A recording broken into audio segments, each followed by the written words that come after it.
Salve, salve pessoal! Sejam muito bem-vindos ao Ecoando Nossas Vozes, o podcast / videocast do Projeto Ecoar. Eu sou Caio Sawaia, apresentador desse programa, e a nossa voz da vez aqui hoje é o Francisco de Paula, professor lá do núcleo de Complexo do Alemão de Muay Thai. Tudo certo, cara? Como é que você tá? Prazer ter você aqui, cara. Prazer. Primeiramente, agradecer a oportunidade de estar aqui nesse grande programa podcast. Isso. Do Ecoar. E, como você disse, né, Francisco de Paula, alguns me chamam de Francisquinho. Francisquinho. E o Marcelo. Chamando por Francisquinho. Falou a mesma coisa comigo. Outros de Anjinho. Anjinho? Outros de Paula. Anjinho é apelido também? Anjinho é apelido por conta da igreja. Sim. Antes de a gente puxar esse papo aqui, só deixar avisado, pessoal, se inscreva aqui no canal, deixe seu like, sininho. A gente costuma falar isso no final do vídeo, mas é melhor falar antes, né? Porque nem todo mundo que consegue concluir, ver o vídeo inteiro, então a gente fala aqui. A gente recomenda que você veja o vídeo inteiro, mas já vamos deixar avisado aqui agora. Além disso, também sigam nossa página no Instagram, @ecoar_rj. Aliás, se você quiser já deixar o seu underline lá no Instagram também, underline não, sua arroba lá no Instagram, fica à vontade, cara. Quem quiser seguir, eu acho que bastante gente já segue a gente, é @militai de Paula, show. Também tem o @militai oficial, que é da equipe geral. Sim.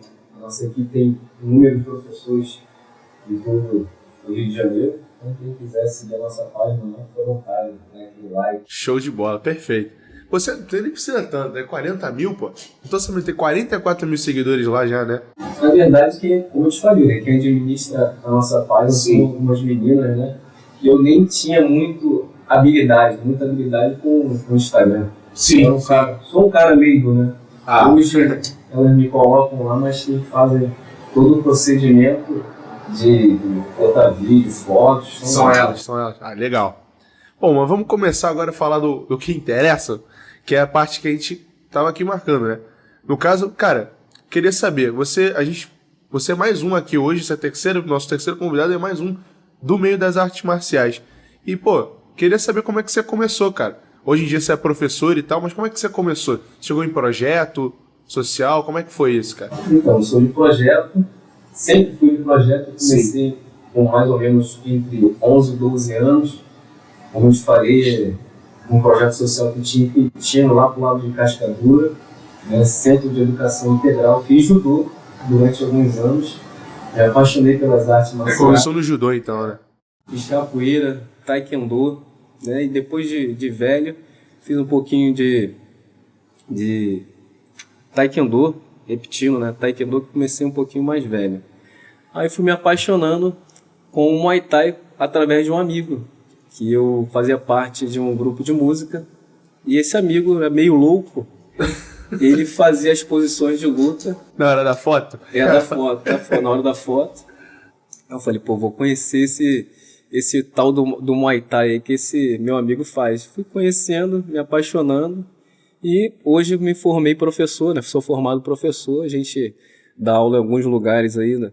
No Complexo da Maré, agora também no Complexo do Alemão, juntamente com o projeto Ecoar, né, que só tem trazido bastante alunos aí para a gente conseguir, né, ajudar um pouco com o mínimo que a gente sabe. Sim. E você começou que ano, mais ou menos, isso? O projeto no Complexo do Alemão foi em 2021. Sim. Comecei a dar aula ali, depois eu tive a oportunidade de entrar no projeto Ecoar, né, que está dando bastante frutos, né? Sim. Como é que foi esse processo, na verdade, de você sair do aluno, que você falou para mim, antes aqui da gente começar, que você começou lá em 2008. Fica tranquilo. Você começou em 2008 e você teve um processo e tal para virar professor, né? Como é que foi mais ou menos isso, que você tinha até contado? Então, eu vim de uma equipe chamada Fight Strike na época. Sim. Fiquei durante um período e eu queria lutar. Só que eu não tive muita oportunidade de lutar inicialmente nessa equipe. Uhum. Aí um amigo meu, que sempre lutava na equipe militar, ele me convidou para fazer uma aula experimental. Aí eu passei para militar e comecei a lutar. Daí fui, né, tendo oportunidade, fui me dedicando, fui ajudando meu professor, meu mestre, e cheguei numa graduação de azul escura, onde eu tive a oportunidade de também dar aula no Complexo do Alemão. Fiquei 6 anos dando aula no projeto. E dali eu também conheci um padre amigo que foi para outra igreja, né, no Encantado. No Encantado, ele deu... aí ficou ali como um padre durante um tempo, e eu fiquei ali dando aula. Quando ele saiu, entrou outro padre, né? Esse outro padre, né, também era bastante legal conosco, só que no período da pandemia, ele pediu para a gente esperar um pouquinho até passar, só que os alunos estavam um pouco agoniados, querendo treinar, e a gente não tinha espaço para treinar. Foi então que eu encontrei um outro amigo chamado Padre Renan, e ele nos convidou para a gente ir para lá, para o Complexo do Alemão, paróquia Nossa Senhora de Guadalupe. Levamos todo o nosso material para lá e começamos a dar aula ali nesse período, né? Sim. Aí dali eu tive a oportunidade de conhecer o projeto ECOA através do Hugo, que foi uma parceria também juntamente com a Soraya Moreno, que é uma grande amiga. Sim, sim. Cara, legal que você contou que você viu que as crianças tinham necessidade de fazer aula, né? Sim. E aí você também começou em projeto social, como você citou. E como é que você vê essa importância, não só da aula da arte marcial, mas do projeto social para essas crianças, cara? Porque, como você falou, cara, pô, o tempo, por exemplo, esse tempo de pandemia evidenciou muito que essas crianças tinham necessidade de fazer alguma coisa, né? E ficar parado em casa acabou afetando algumas pessoas, né? Sim, sim. Então, a arte marcial para as crianças, elas ajudam muito, né? Não só na questão do tempo da pandemia, mas, assim, vem ajudado muito em casa. Alguns pais nos agradecem, né, pelo nosso trabalho, né, que as crianças começaram a ficar um pouquinho gordinhas, né?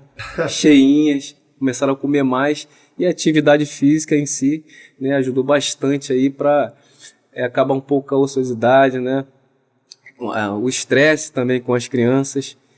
Então, eu tenho certeza, né, que hoje as crianças desculpa, estão muito mais felizes treinando o Muay Thai do que se estivesse em casa.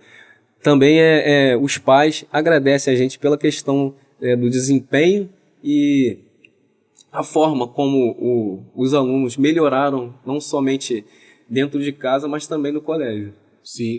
Bom, e o que te move hoje, cara, a seguir dentro dos projetos sociais? Você já falou da importância e tal, mas hoje em dia você começou falando, por exemplo, que você não tinha nem... A maioria, na verdade, dos professores, às vezes nem tem verba antes para começar e trabalhar no projeto social. O que você acha que motiva essas pessoas a seguirem, cara? Então, o que me motiva, ou motiva as crianças, você diz? O que me motiva, com certeza, é esse contato direto com as crianças, sim, né? Sim. Não só com o público adulto, mas as crianças, com certeza, é algo que me chama, que é um imã, né? Sim. O carinho que eu tenho por elas, que elas têm por mim, me motiva, me dá injeção de ânimo de continuar. Porque eu também já fui uma criança levada, como eu te disse, né? Tinha um apelido aí de Chiquinho Capeta. Virou anjinho depois, Depois virei anjinho. Que conversa. Então, assim, eu sou apaixonado em dar aula pelas crianças. Você deve ter visto lá nas nossas fotos a quantidade de crianças que temos, né? E você começou dando aula só para criança ou você depois foi passando... Então, inicialmente a gente começou a dar aula uma turma mista. Sim. Só que a gente, no decorrer do tempo, a gente percebeu que estava entrando muita criança. E a gente decidiu separar os horários, né? As crianças treinavam terça e quinta, de 7 às 8, uma hora só, tranquilo. E os adultos de 8 às 10. Sim. Eu tive que fazer essa divisão porque começou a migrar crianças e crianças. Falei, pô, não tem como manter uma aula de adulto e criança junto, né? É diferente, né? Não pode ser um pouco mais puxado, tem que ser um pouco mais tranquilo, de uma coisa didática, né? Onde tem que ter brincadeiras, né? Para as crianças também levar também um pouco mais a sério, juntamente com as brincadeiras, né? Não pode ser um negócio muito rígido. Sim, sim. Mesmo com a disciplina e tal, tem que ter a didática, Tem que ter a didática, sim, né? Sim. Cara, então, você falou já um pouquinho de como você conheceu o ECOA, mas tem como você contar um pouco mais do processo? Você falou que teve até você conhecer as pessoas, teve uma trajetória até lá. Pode contar um pouquinho pra gente? Sim, teve uma trajetória, né? Como eu te falei, eu trabalho no meio religioso, na Igreja Católica. Então, eu conheci uma grande amiga chamada Soraya Moreno. Ela teve eu tive a oportunidade, através dela, de me apresentar o Hugo, né? Desculpa. O Hugo se apresentou a mim e pediu meu contato.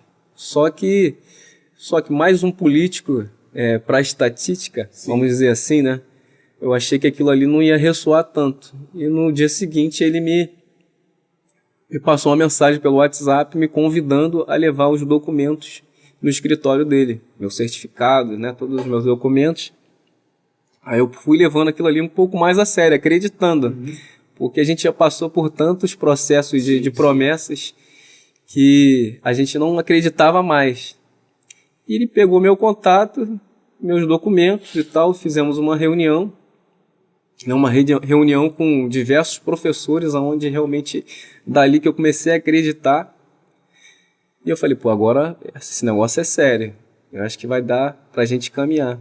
E aí eu entrei tive a oportunidade de entrar no ECOA, que a gente está tendo aí mais ou menos uns 8 meses, mais ou menos, com esse trabalho do ECOA, onde o ECOA está dando todo o suporte e a gente está conseguindo fazer um trabalho incrível, né? Temos aí a ajuda do material, a luva caneleira, saco de bater, a camisa do projeto, enfim.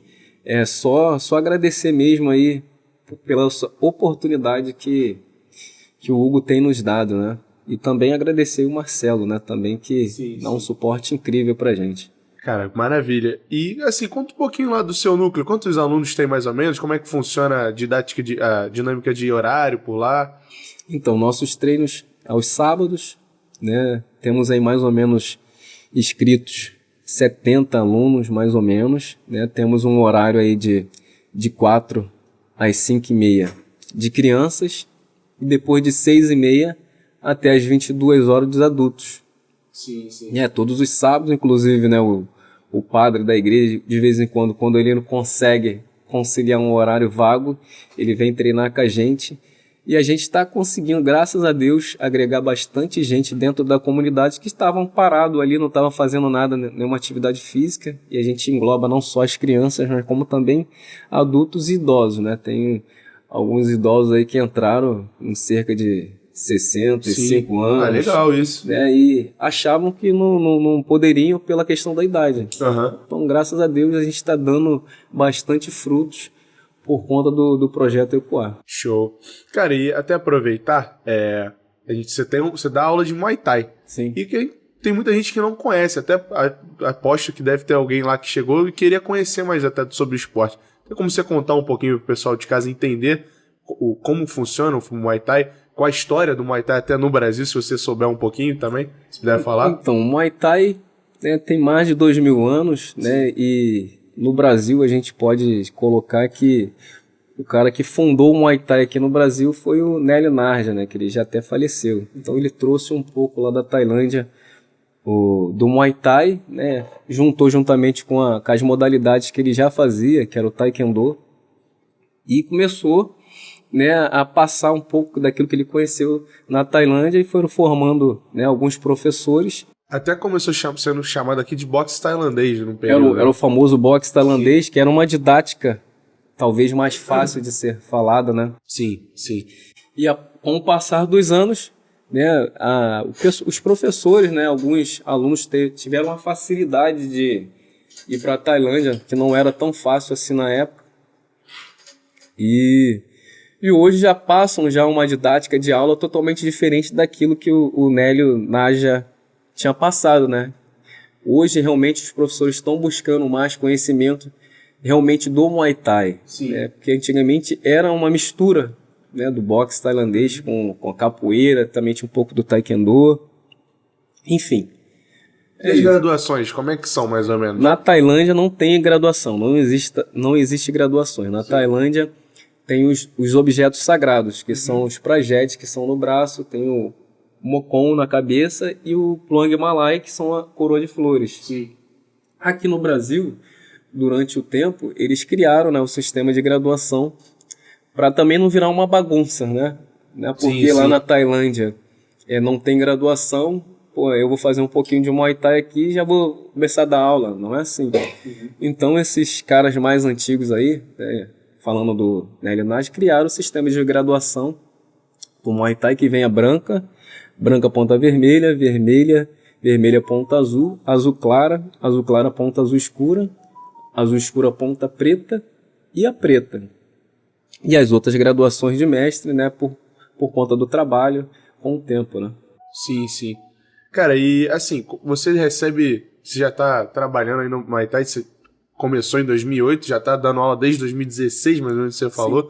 Nesse período você provavelmente já deu aula para mais de quantas pessoas, mais de 200, 300, mais ou menos? Não, eu posso acreditar aí que já se passaram, pode ser, quase 1.000 pessoas, né? Então, alunos que entram, saem, sim.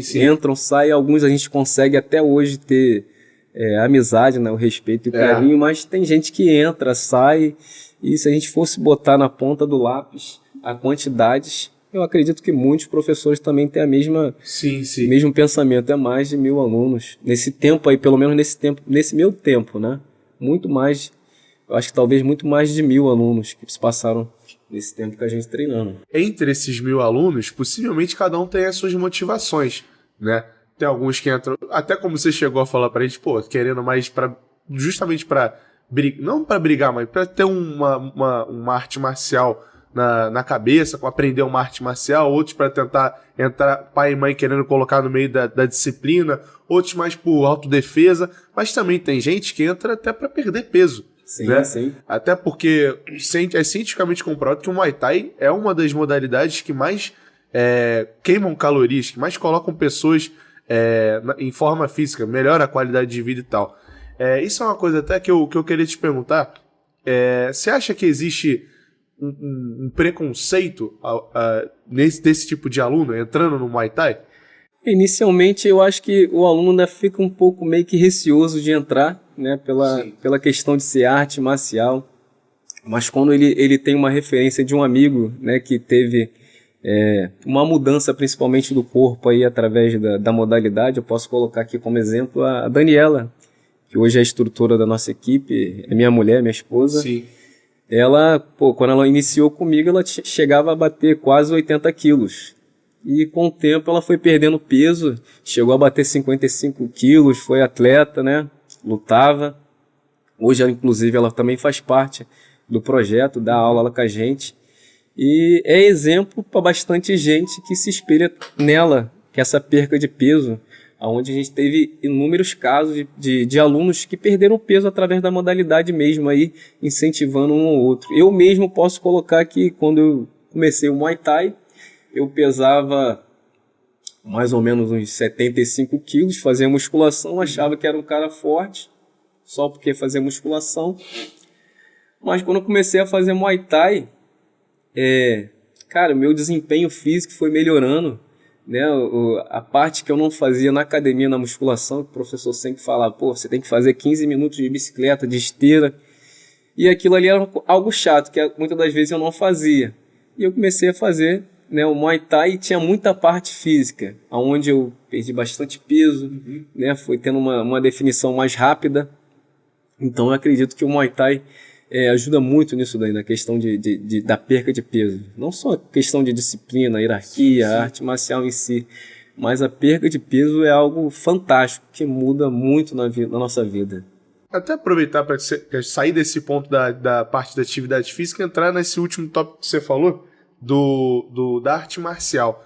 Você acha que esse tópico da arte marcial como algo formador é importante para, por exemplo, colocar numa escola e tal? Como é que você vê isso? Você acha que a arte marcial pode ser uma forma de criar disciplina, formação nas crianças, não só que estão hoje em dia? Você acha que a arte marcial, por exemplo, poderia ser algo público para várias pessoas terem acesso e tal? Como é que você vê isso, mais ou menos? Então, na minha visão, eu vejo que a arte marcial, não só para mim, mas como para muitos alunos, como eu falei, né, ressalto que muitos pais agradecem pela questão disciplinar, né? A postura do aluno é outra coisa. Sim. Uma coisa que eu falo sempre para os meus alunos: quando você estiver próximo de uma confusão, a gente é um atleta, né? Tem uma responsabilidade muito grande. Quando você estiver próximo de uma briga, a melhor coisa que você faz é sair de perto, não ficar envolvido. Sim. Né? Você já tendo essa visão aí de estar longe de uma confusão, você já mostra que você é uma pessoa posturada, né? Que realmente a arte marcial está fazendo algo diferente na tua vida. Você não vai ser um cara que, pô, tá tendo uma briga ali, vou me meter no meio ali porque você é um super-herói, vou trocar porrada porque eu tô fazendo Muay Thai, vou defender. Irmão, esquece. Você tá ali na arte marcial, aprendeu disciplina, você tá vendo uma confusão, sai de perto. A melhor coisa que você faz é não estar no meio dessa confusão. Então eu vejo que a arte marcial, ela ensina muito na questão da postura, né, a maneira de tratar o nosso próximo. Então, na minha visão, eu acho que ajuda bastante. Você acha que ela poderia virar algo comum em escola, por exemplo? Porque eu lembro, por exemplo, quando eu era mais novo, que tive uma escola que colocava, por exemplo, capoeira, judô, mas não são todas as escolas que tem, por exemplo. Muitas escolas públicas não têm. Eu acho que, por exemplo, poderia virar política pública, porque não colocar arte marcial dentro de uma escola pública e tal. O que você acha em relação a isso? Inclusive, eu participei também de um projeto que tinha de arte marcial dentro das escolas, que era aos sábados, né? Eu dava aula de manhã, que era um projeto até do Marcelo Ará. Eu cheguei a dar aula, mas aí veio, infelizmente, a pandemia. Complicou todo mundo, né, cara? Isso aí. Complicou tudo. Mas tinha aquelas crianças uniformizadas, né, que faziam bagunça. Aí eu passava, né, a questão da formação, da disciplina mesmo. Tem que respeitar os pais, respeitar o professor, né? Algumas professoras até falam, pô, professor, essa aula aqui de sábado, pô, foi muito importante aqui pra gente, porque as crianças estão outras pessoas. Quando a gente vai levar pro refeitório para almoçar, a gente sempre fala, olha, o professor de Muay Thai tá aí, a postura. Então, todo mundo sempre certinho no padrão. Sim. Então, esse projeto aí de escolas de luta, escola de luta do Marcelo, foi muito importante e, infelizmente, não deu continuidade, né? Não deu sequência, né? Tomara que volte, né, também, para ter, de repente, essa oportunidade aí para as crianças que, de repente, não fazer também diretamente na escola aos sábados. Sim, sim. Cara, e você participou de muitos campeonatos na sua vida, né? Você contou aqui um pouquinho de alguns títulos, algumas conquistas que você tem. Só que hoje você, além de ser mestre, você também arbitra campeonatos e lutas, né? Como é que foi essa história? Como é que você foi parar na arbitragem? Tem como contar pra gente aí também? Eu, durante algumas lutas que eu fiz, né, eu achava que eu tinha ganho, né? Aí foi fiquei com aquele negócio na cabeça, aquela questão, pô, não é possível que eu perdi essa luta. Não é possível, não tô acreditando nisso. Aí meu professor me orientou, a melhor coisa que você faz é fazer um curso de arbitragem para você conhecer a regra. Você conhecendo as regras, você vai tirar toda a sua dúvida. Então eu passei a fazer esses cursos de arbitragem. Sim. Né, fui tendo um bom desempenho, fui chamado para também trabalhar com a arbitragem, que eu acabei, né, tendo outra visão da minha luta, que não era nada daquilo que eu estava imaginando. É claro que, infelizmente, acontece, né? Infelizmente acontece erros em lutas. Humano, né? Erro é humano. Sim. Infelizmente acontece. Mas foi através aí de um erro de uma luta minha que eu entrei na arbitragem, né? Hoje estou fazendo parte da Federação de Muay Thai do Rio de Janeiro e estou arbitrando também na equipe de arbitragem da federação, né, do mestre Ivan. Um abraço grande aí pro mestre Ivan, tendo a oportunidade de participar da equipe da federação de Muay Thai, dos árbitros. Legal você falar desse tópico, porque, pô, árbitro, assim, não só no Brasil, mas no esporte em geral, é muito criticado, né? E você abriu seus olhos, né? Sim, você com tem um certeza. conhecimento, porque muita gente, como você chegou até a citar pra gente aqui, muita gente acha que sabe das regras, né? Muitas das vezes não sabe de nada. Então, é muito importante o professor, né, saber as regras. Então, você pode não ser um árbitro, mas é bom você fazer o curso de arbitragem para você conhecer das regras, onde você pode também estar mais ciente, passando para os seus alunos tudo que pode acontecer, o que você pode fazer, o que você não pode fazer. Então, é bom você estar sempre preparado, né? Nessa questão aí de arbitragem. Você não precisa ser árbitro, mas você, sabendo das regras, fica muito mais fácil para o teu conhecimento, para você passar para os alunos, principalmente nas lutas, né? Sim, sim. Cara, e vou entrar no outro tópico aqui, que acho importante a gente falar, que a gente citou aqui que era legal a arte marcial entrar no ambiente educativo, né? Justamente para tirar muitas crianças do ostracismo, da violência, às vezes. Só que tem outras pessoas que têm um pensamento contrário. A gente até chegou a citar ali no pessoal que entra para fazer atividade física, olha, caramba, eu tô entrando numa parada meio violenta. Existem pais e mães também. Isso até foi uma pergunta que a gente fez nos outros 2 podcasts, mas é legal de repetir porque é bom a gente ver outras visões. Existem pais e mães que às vezes deixam de colocar o filho ou a filha numa arte marcial e colocar em outro esporte porque acha que aquilo é violento, que às vezes pode deixar o filho até mais violento.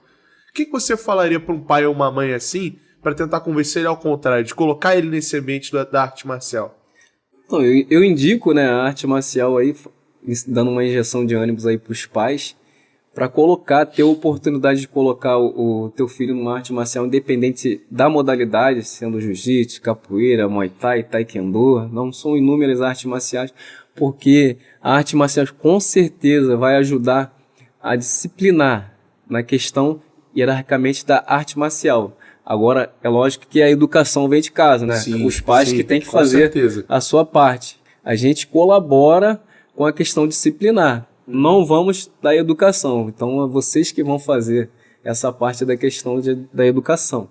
Mas, com certeza, a gente vai contribuir bastante na questão de disciplina, né? Inúmeros pais nos agradecem, né? Porque o filho está mais obediente, né? Tá melhor na escola, estudando mais. Então, a arte marcial incentiva e motiva a também o aluno, a criança, a fazer outras coisas em casas, né, com mais vontade. Uhum. Você tem até um exemplo, né, que a gente pode chamar agora, que é o Lucas. Pode vir, Lucas, sentar aqui. Lucas trouxe uns negocinhos aqui, umas coisas que ele conquistou. Cara, por que o apelido dele, Jabá? Eu acredito que esse apelido, né, é por conta do Nordeste, né? Nordeste. Sim, a sim. galera e esse apelido não foi eu que coloquei. Sim. Foi a galera do jiu-jitsu que colocou nele, Lucas Jabá. A gente tá ficando meio acostumado com o apelido, porque o nosso convidado de semana passada, no caso o Johnson, o cara só fala o nome dos outros por apelido. Ele diz, você até mas é costume do professor colocar um apelido. Forma de quebrar o gelo com o aluno, de conquistar também, né? Sim. Eu tenho uma aluna, mês passado, por que você não bota um apelido em mim? Né? Até a Lara, né? Sim. Ela deve ter em torno de 10, 11 anos. Uhum. Eu falei, calma que eu vou botar um apelido em você. Fica Bora tranquilo. chega, Daqui a pouco eu botei Lara Furacão, ela ficou eufórica. Eu gostei do meu apelido. Enfim, isso é uma forma carinhosa da gente conquistar os alunos e conquistar também uma amizade. Uhum. Cara, então, Lucas, que tem muita coisa aqui. Eu quero que você conte um pouquinho pro pessoal aí de casa o que é cada coisa aí, pô. Prazer.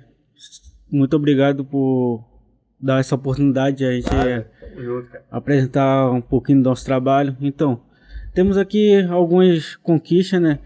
Por exemplo, essa aqui foi a primeira vez que eu lutei. A minha primeira. Essa aqui? Essa aqui foi a minha primeira vez que eu competi, né? E 12, 13. tinha 12, 13 anos. Competia, fui desempenhando. Essa aqui foi a minha primeira luta de MMA. Sim. No caso, amadora.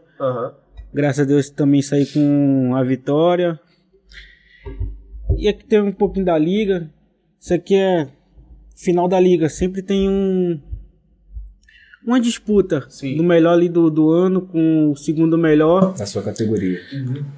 Era um cinturão, como eu não tinha idade para disputar o cinturão, disputei o troféuzinho, né? E graças a Deus saí aí com a vitória. Aí depois você foi pro cinturão. Depois fui pro cinturão também aqui, ó. Ganhei o cinturão. Mais presença, né? Mais presença. Chegar com isso aí dá moral pra caramba.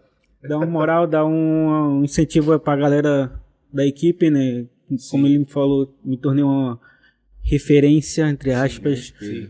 A galera sempre, Lucas, quando eu crescer como você, sei o quê. E graças a Deus consegui aí dando inspiração para as pessoas. Cara, até um negócio legal, vocês tocando nisso.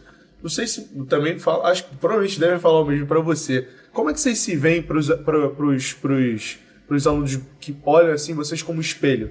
Vocês acham que tem algum peso? Vocês já chegaram a mudar comportamento por conta disso? Cara, tem atitudes que, Se tô aqui no treino. Sim. A hora do treino ali é, lógico, tem hora de brincar, tem hora tem hora séria. Então, teve situações que eu chegava ali e brincava. Pô, não vou fazer isso aqui porque o aluno novo chegou, tô de espelho pro aluno novo. Sim. Como ele fala, né? É melhor você ser exemplo do que se vir como exemplo. Aí, atitudes... Um exemplo bom, né? Sim, sim. Bom. E você já teve algum caso desse assim? O aluno tá te olhando, você sabe que ele tá te olhando, tive que mudar de atitude só pra dar o exemplo pra ele. Muitas das vezes a gente tem que dar uma chamada, né? Sim. Porque às vezes tem alunos que acham que tá em casa, não tá em casa. Então, aquilo que você faz em casa, é na sua casa. Sim. A gente vai te passar aqui disciplina, você tem que seguir aqui as nossas regras. Se você não seguir, você volta para sua casa, né? Faz do jeito que você quiser, mas se quiser fazer parte da equipe da arte marcial, né? Que é o Muay Thai, né? Representando a equipe militar, você tem que seguir as nossas regras, senão você não vai ser bem-vindo ali. Sim, então já tivemos situações de aluno querer peitar, achar que tem que fazer do jeito que tem que ser feito, da mesma forma que faz em casa, mas não é. Então, mas graças a Deus, através dessas chamadas, né, desses esporros, né, os alunos vêm mudando, né? Vem mudando a forma de tratar o outro, de tratar até mesmo a mim, né? Sim, senhor. Tem uns que falam sim, senhor. Sim. Enfim, né? Com certeza deu uma melhorada aí, questão de respeito, né? O respeito é fundamental, né? Sim. Antes de ir para a próxima pergunta, vamos só dar uma puxadinha nesse cinturão aqui, pedido do nosso backstage, para dar um enquadramento legal, né? Aí, agora dá para ver legal. Aí, show. Bom, dando sequência aqui, eu queria perguntar para vocês como vocês se conheceram, porque eu tô sabendo que tem uma história legal para vocês contar em relação a isso. Que o Lucas chegou a ser seu aluno, mas tem uma história antes disso também, né? Tem como vocês contarem um pouquinho? Claro. Então, o Lucas, né, ele já fazia jiu-jitsu há bastante tempo num projeto social que, inclusive, ele dá aula ainda no projeto social lá na Ilha do Governador. Sim. Ele é primo da minha mulher. Então, ele foi fazer o treino comigo, mas com a intenção de saber quem eu era. De fiscal, né? Falando uma olhada, né? Quem é esse malandro aí, pô? Na verdade, ele queria saber quem eu era e tal. Pô, se de repente era um cara bacana pra estar namorando com a prima dele e tal. Mas aí, com o tempo, ele foi vendo que eu era um rapaz bacana, um cara legal. Sim. Viramos amigos, né? E hoje ele virou aluno, né? Foi atleta. Não só aluno, né? Campeão de um monte de coisa, sim. É. E hoje instrutor também, né, cara? Isso. Então a gente tem um vínculo aí, já praticamente, eu posso dizer, de paternidade, né? Que ele virou praticamente meu filho, né? Ele me chama de pai. E é um garoto que realmente a gente criou, não só eu, mas como a Daniela, né? Que é a prima dele, né? Eu sou o pai, a Daniela é a mãe. Sim. Então todas as oportunidades que a gente teve de ajudá-la, questão de pagar um campeonato, a gente sempre fortaleceu, entendeu? Então a gente virou um pai. Então eu acho que hoje ele para nós é mais do que um filho, né? Sim, cara. E você, qual é que é o seu ponto de vista em relação a isso, cara? Eu fui lá, né, pra fiscalizar, pra ver qual é. E fui pegando carinho, já treinava, já como ele explicou, já fazia jiu-jitsu num projeto social também, na Ilha do Governador. Aí eu comecei no Muay Thai, fui devagarzinho, conheci ele, aí a gente vai conversando, trocando ideia. Ele, pô, tem um campeonato, gostaria de lutar pra saber? Vamos. Sim. Pensei 2 vezes. Tempo ruim. Qualquer campeonato que surgia, perguntava a ele. Chegava assim, tinha dia que ligava na sexta, o campeonato era no sábado. Você quer lutar? Quero, vamos. Caramba, cara. Aí fazia 2 lutas no final de semana, um sábado e um domingo. E tu gostou, mas isso porque você gostava mesmo, né? Pô, se tiver campeonato, estamos aí. Adrenalina é uma adrenalina boa, um clima gostoso, mesmo independente de vitória ou derrota. É um clima bom, adrenalina, coisa maravilhosa de você sentir ali por dentro, de se desafiar. E aí foi criando esse vínculo. Tinha campeonato, a gente ia de moto. Campeonato tá em Nova Iguaçu, vamos de moto. Sim. É ali, teve uma situação, inclusive, de moto, né? Deu perder a moto, voltando para um campeonato. Caramba, cara. E a minha moto estava sem antena, Tá, quer dizer, tinha uma antena, sim. era antena retrátil, e eu fui parado, o policial falou que era proibido aquela antena retrátil. Por conta disso, eu acho que deve ter mudado a lei aí, agora a retrátil não tem mais problema. Mas ele cismou que era proibido. Isso no caminho pro campeonato? Não, voltando do voltando. campeonato. O Lucas acho que tinha lutado Tinha lutado, sem caneleira. Sem caneleira, machucou um pouco a canela. Nossa, eu ia falar, é mais tranquilo, mas porque não ia se atrasar pro campeonato, mas nessa circunstância machucada é complicado. E eu com a documentação tudo correto, mas o policial insistiu em levar minha moto. Levou pro depósito, foi dor de cabeça, né? Durante a semana, tem que ir lá no depósito, pegar, pagar, enfim. Aí a gente tem essa história aí de questão da moto também. Sim. Voltando de um campeonato onde eu perdi a moto. Uhum. Vocês já contaram um pouco da minha próxima pergunta, mas eu vou reiterar aqui, que é, cara, vocês têm uma relação já, mas como é que vocês veem, na verdade, em relação professor-aluno? Como é que cada um tem que fazer, como é que cada um tem que agir para ter esse vínculo forte, cara? Porque hoje em dia a gente tem muitos casos, não dentro do esporte, mas nas escolas, por exemplo, de descaso com professores, né? Sim. E também descaso com alunos, por que não? Existe também isso. Mas a gente vê professor sendo desvalorizado a ponto de aluno assassinar o professor. A gente tem casos recentes. Como é que vocês acham? Do seu ponto de vista, você já foi aluno, mas hoje de mestre para aluno, e o seu depois também, vocês podem falar, porque hoje você também é instrutor, então você pode falar de vice-versa. Como é que você acha isso, cara? Então, a importância de ser professor e de aluno professor é muito grande, né? Porque a gente tem que ser sempre grato de quem nos ajudou, né, com tudo que a gente aprendeu. Então hoje, eu, por exemplo, sou muito grato ao meu mestre, eu posso falar o nome dele aqui, mestre Cleison Oliveira, né? Foi o cara que me apoiou, me incentivou, né? Eu sei também que a origem dele é o Carlos Eduardo China, que é um dos caras que mais incentivam para quem quer ser professor, para quem quer passar, para quem quer ajudar o outro. Então, assim, é uma importância muito grande ter você como professor e com o aluno, esse contato, né? Ter esse respeito, essa consideração. E quando você tem uma palavra que o Dudu Dantas falou na semana passada, que é oportunidade. Oportunidade. Sim. E quando você tem a gratidão com o seu professor, o seu mestre, muitas das vezes a oportunidade aparece porque você prega coisas boas. Você pregando coisas boas, as coisas boas acontecem. Isso também é o contrário, né? Você pode fazer coisas ruins você vai colher. Vão acontecer. Então, é muito importante ter essa questão de gratidão com o professor, esse respeito. Independente se vocês não estiverem mais caminhando junto, mas saber lembrar da onde você veio. Porque justamente quando você foi, te dá a oportunidade, né? Essa palavra é muito forte. Foi o cara que me deu a oportunidade. Eu falei, eu quero dar aula. Ele falou, você está capacitado para dar. Vai lá, segue teu caminho. Sim. Então, sou muito Não te travou, né? Não me travou. Poderia ser diferente também. Sim. Se de repente eu não fosse um cara que respeitasse o meu professor, ele ia saber aonde eu tinha que caminhar. Opa, agora você não está preparado, então segura mais um pouco. Então eu sou muito grato ao meu mestre, né, pela oportunidade e aonde eu estou hoje, né? A gratidão pode ser a palavra que a gente tem que ressaltar aqui, que é a gratidão. Sim, gratidão que tem também, que nos levar para sempre em toda a nossa vida. E você, Lucas? Meu caso é como seria uma figura paterna. Eu vejo ele, o meu professor, como meu pai. Sim. Uma hierarquia. Não tive figura paterna na minha vida. Sim. E quando eu encontrei ele, eu me senti esse conforto paterno. Eu olhava assim, quero ser como aquele cara. Sim. Aquele cara vai reto na linha. Sim. Mas como eu posso falar?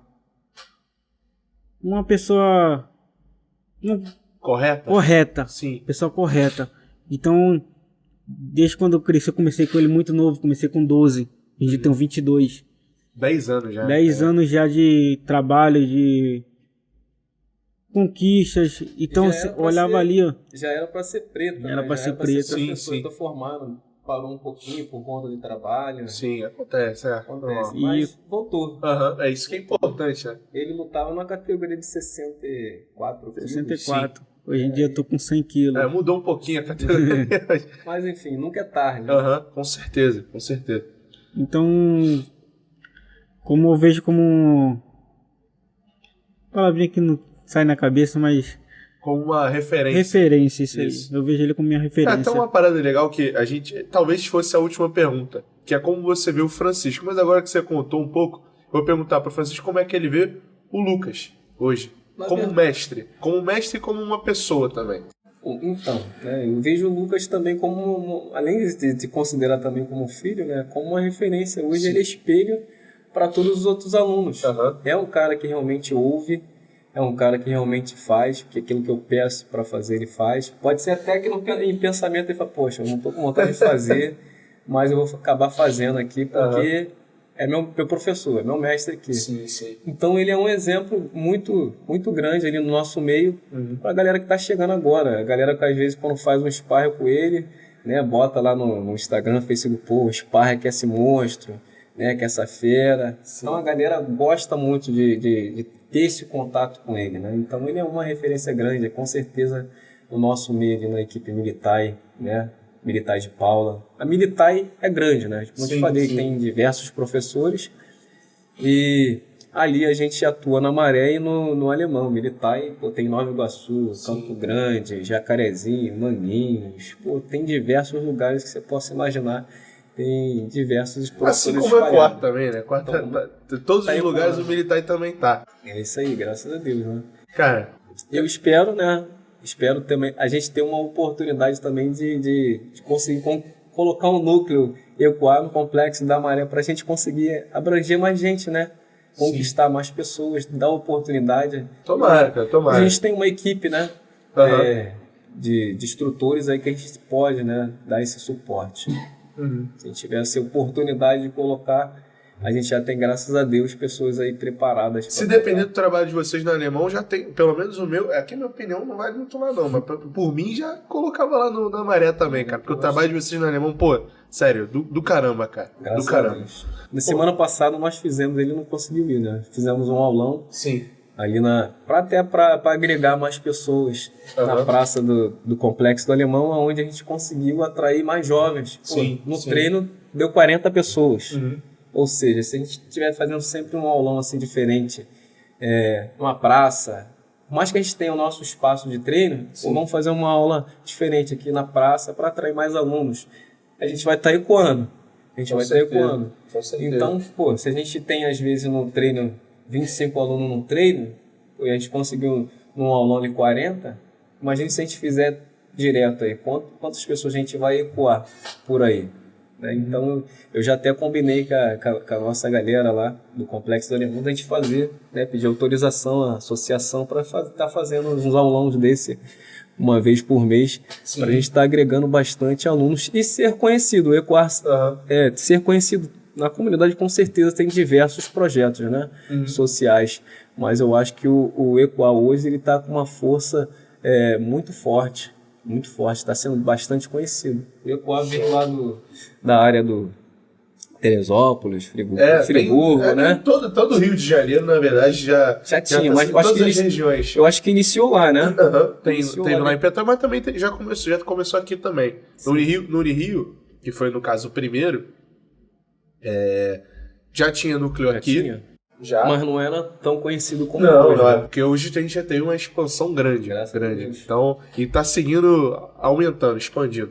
E espero que consiga crescer ainda mais, cara. Graças a Deus. É um projeto fantástico que tomara que ele perpetue por muitos e muitos anos, né? Dando oportunidade para os jovens, né? Dando essa injeção de ânimo também para os professores, né? Que muitas das vezes o cara não tem um dinheiro para se deslocar. Sim.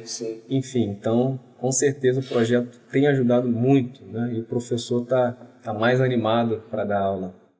Vai crescer, cara. Cara, primeiro agradecer vocês pela vinda. Acho que a gente conseguiu trocar uma ideia legal aqui. E perguntar se vocês querem deixar alguma consideração, algum agradecimento. Com certeza, eu queria deixar um agradecimento para todos os alunos que estão nos vendo, né? Sim. Que nos apoiam. Queria agradecer aqui a Soraya Moreno, né? Soraya Moreno, que me deu a oportunidade de conhecer o Hugo Leal, né? Foi o cara que me abraçou, que me deu a oportunidade. Agradecer também o padre Renan pela oportunidade de estar nesse espaço lá, fazendo esse treino aos sábados. E agradecer também ao Marcelo, a Viviane, né? A O pessoal lá do que dá todo o suporte. Sempre ajuda. Pô, sempre citada aqui. São pessoas fantásticas. Você, inclusive, Pô, né? valeu, com todo obrigado, o suporte, né? Nas redes sociais, que através também do seu trabalho, né? Tem crescido bastante, né? A página lá do tá Equar. um pouquinho, mas tá crescendo, Espero também que esse projeto aí do podcast cresça, dê mais oportunidade também para os outros professores também aparecer aqui, falar um pouco do seu trabalho. A ideia é essa.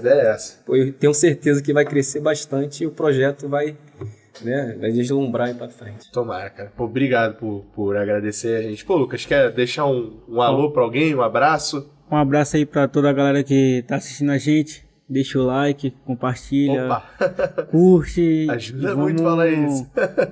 Crescer esse projeto. A única palavra é gratidão. Show, cara. Pô, muito obrigado. Bom, agradecer vocês dois, cara, por terem vindo aqui novamente. Agradecer ao nosso pessoal de fundo que sempre tá trabalhando aí, ajudando a gente. Thiago, Yuri, o Léo, nosso produtor. Com certeza. Marcelo lá do escritório, Vivi sempre também tá ajudando. Sempre que pode estar aqui também. Mas é isso. Bom, pedir novamente, falar o que o Lucas falou, né? Deixa aí seu like, ativa o sininho, também se inscreve aqui no canal. Mais importante, lembrando de novo, siga a gente no Instagram, @equar_RJ. Se quiser, pode falar o seu arroba de novo, cara. Se vocês quiserem seguir também, Militai de Paula, e também tem a página oficial da equipe Militai, né? Você falou o seu Militai Oficial. Se quiser seguir lá, @LucasJabá_BJJ. Se quiser seguir lá, valeu. É isso, galera. Obrigado. Agradecer novamente a vida de vocês, cara. Tamo junto e até o próximo episódio. Valeu, galera.